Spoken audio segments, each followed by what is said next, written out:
ನಮ್ಮ ಪಾಕಿಸ್ತಾನ ಎಂಬ ಹೇಳಿಕೆಯನ್ನ ನೀಡಿದ ಜಮಖಂಡಿಯ ಬಿಜೆಪಿ ಶಾಸಕ ಜಗದೀಶ್ ಗುಡಗುಂಟಿ ಅವರಿಗೆ ವಿಜಯಪುರ ಶಾಸಕ ಹಾಗೂ ಮಾಜಿ ಕೇಂದ್ರ ಸಚಿವ ಬಸನಗೌಡ ಪಾಟೀಲ್ ಯತ್ನಾಳ್ ಅವರು ಕಿವಿ ಮಾತನ್ನ ಹೇಳಿದ್ದಾರೆ.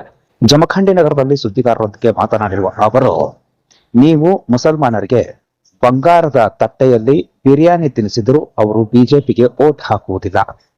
ರಂಜಾನ್ ಸಂದರ್ಭದಲ್ಲಿ ಇವರೆಲ್ಲ ಕಿಟ್ಗಳನ್ನ ಹಂಚ್ತಾರೆ. ಈ ಸಾರಿ ಏನಾದ್ರೂ ನೀವು ಕಿಟ್ಗಳನ್ನ ಹಂಚಿದ್ರೆ ನಿಮ್ಮ ರಾಜಕೀಯ ಅಂತ್ಯ ಶುರುವಾಯಿತು ಅಂತ ತಿಳಿದುಕೊಳ್ಳಿ ಎಂದು ಅವರು ಈ ಸಂದರ್ಭದಲ್ಲಿ ಮಾತನಾಡಿದ್ದು ಹೀಗೆ.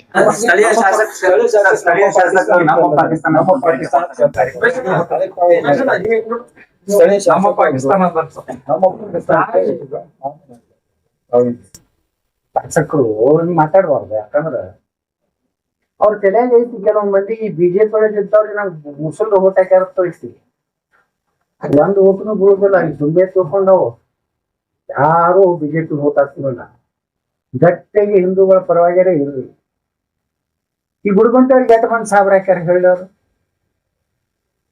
ಅವ್ರ ಬೂತ್ನಾಗ ತೆಗೆದು ನೋಡತ್ ಹೇಳ್ರಿ. ಸುಮ್ಮ ಅವ್ರು ನೋಡ್ರಿ, ಇವ್ರೆಲ್ಲ ರಂಜಾನ್ದಾಗ ಇದು ಹಂಚ್ತಾರೆ ಏನೋ. ಇಲ್ಲ ಅದೇನು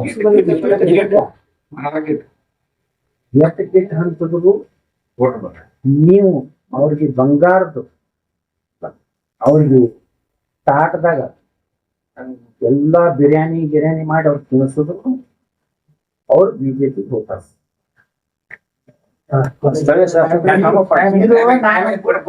ಕಿವಿ ಮಾತಾಡ್ತೀನಿ, ಇಂತ ಹೇಳಿಕೆಗಳನ್ನ ನನ್ನ ಪಾಕಿಸ್ತಾನ ಅನ್ನೋದು ಹೇಳ್ತಾರೆ. ಮುಂದಿನ ರಂಜಾನ್ ಏನಾರ ಇಟ್ಟಿಟ್ಟು ಅಂತ ನಿಮ್ಮದು ರಾಜಕೀಯ ಅಂತ್ಯ ಪ್ರಾರಂಭ ಆಯ್ತು.